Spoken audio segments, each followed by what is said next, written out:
Wacha tusimame hapa mahali kile mtu kaniona. There is one thing nataka kusema.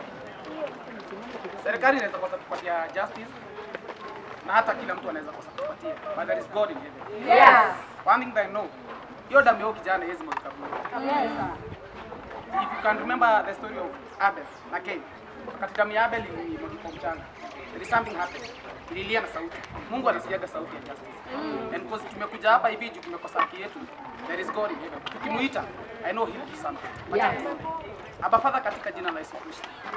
Wewe ni Mungu kivi yako, tumeshani katika ikulu yako ya mbingu. Mahali pako pa juu wewe Bwana unatawala. Ni asante kwa sababu umetushinilia siku ya leo. Umetupatia nguvu na hata uwezo tuje ili tukaweza kutafuta haki ya mmoja wetu. Bwana tunakusihi kwa mapenzi yako mema, ukaweze kuinuka kwa haki na ukweli. Jehova, waliojificha kwa hili jambo, wafichue kwa uwezo wako. Amen. Na damu ya Jeff Jehova tunaileta katika kitabu cha enzi. Ina sauti ambayo inalia nayo Jehova. Ndiposa sisi wenyewe tumesimama tukaweza kuungana pamoja na sauti ya Jeff na ili haki ikaweza kutendeka. Wafalme wanaoshukiwa katika hii kesi, tunaomba mahali walipo wasipate amani katika jina la Yesu Kristo.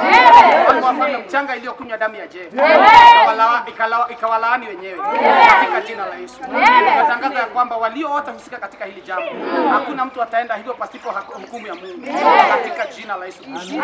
Anza kuwatawanya pamoja na mali yao. Anza kuwatawanya pamoja na amani walio nayo. Jehova, wameinua pesa wakaifanya ndio msingi wao. Tumeinua jina lako ambalo ni la haki na la ukweli. Jehova, tupiganie. Mfalme, tupiganie katika jina la Yesu Kristo. And we have declared and declared this. Ati roho ya Jeff itatulia na haki itapatikana katika jina la Yesu. There are some people who are so mighty kufunga maroho za watu. Tumekataa roho ya Jeff kufungwa katika jina la Yesu Kristo. Sauti zao zikasikia sauti ya Jeff. Masikio yao ikasikia sauti ya Jeff katika jina la Yesu Kristo. Watangaza hivi Jehova, hakutaenda siku nyingi kabla haki ijapatikana kwa sababu ya utukufu na ukuu wa jina lako. Na ukitutendea hivyo tutalishukuru jina lako. Hadi katika jina la Yesu Kristo mwana wa Mungu aishiye hai, tumeomba na hata kuamini. Justice for justice for justice for Woo!